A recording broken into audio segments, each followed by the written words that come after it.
Cerita rakyat Tanah Toraja, Ladana dan Kerbau. Ladana adalah seorang anak petani dari Toraja. Ia sangat terkenal akan kecerdikannya. Kadangkala kecerdikan itu ia gunakan untuk memperdaya orang, sehingga kecerdikan itu menjadi kelicikan. Pada suatu hari, ia bersama temannya diundang untuk menghadiri pesta kematian.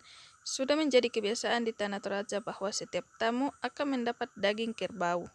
Ladana diberi bagian kaki belakang dari kerbau, sedangkan kawannya menerima hampir seluruh bagian kerbau, itu kecuali bagian kaki belakang.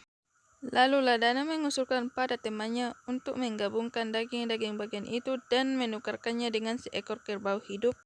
Alasannya adalah mereka dapat memelihara hewan itu sampai gemuk. Sebelum disembelih, mereka beruntung karena usulan tersebut diterima oleh tuan rumah. Seminggu setelah itu, Ladana mulai tidak sabar menunggu agar kerbaunya gemuk. Pada suatu hari, ia mendatangi rumah temannya di mana kerbau itu berada dan berkata, "Mari kita potong hewan ini, saya sudah ingin makan dagingnya." Temannya menjawab, "Tunggulah sampai hewan itu agak gemuk." Lalu Ladana mengusulkan, "Sebaiknya kita potong saja bagian saya dan kamu bisa memelihara hewan itu selanjutnya." Kawannya berpikir kalau kaki belakang kerbau itu dipotong, maka ia akan mati. Lalu kawannya membujuk Ladana agar ia mengurungkan niatnya. Ia menjanjikan Ladana untuk memberinya kaki depan dari kerbau itu. Seminggu setelah itu, Ladana datang lagi dan kembali meminta agar bagiannya dipotong. Sekali lagi kawannya membujuk. Ia dijanjikan bagian badan kerbau itu asal Ladana mau menunda maksudnya. Baru beberapa hari berselang, Ladana sudah kembali ke rumah temannya.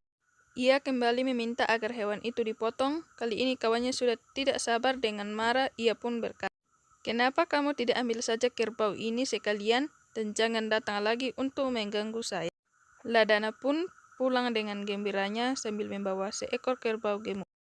Cerita ini bersumber dari internet, entah fiktif atau nyata. Cerita terkadang benar, terkadang salah, terkadang juga benar. Ini hanya suatu hiburan semata. Buat kamu yang udah nonton video ini, jangan lupa di like, di subscribe, dan nyalakan lonceng notifikasinya. Kurre semangat!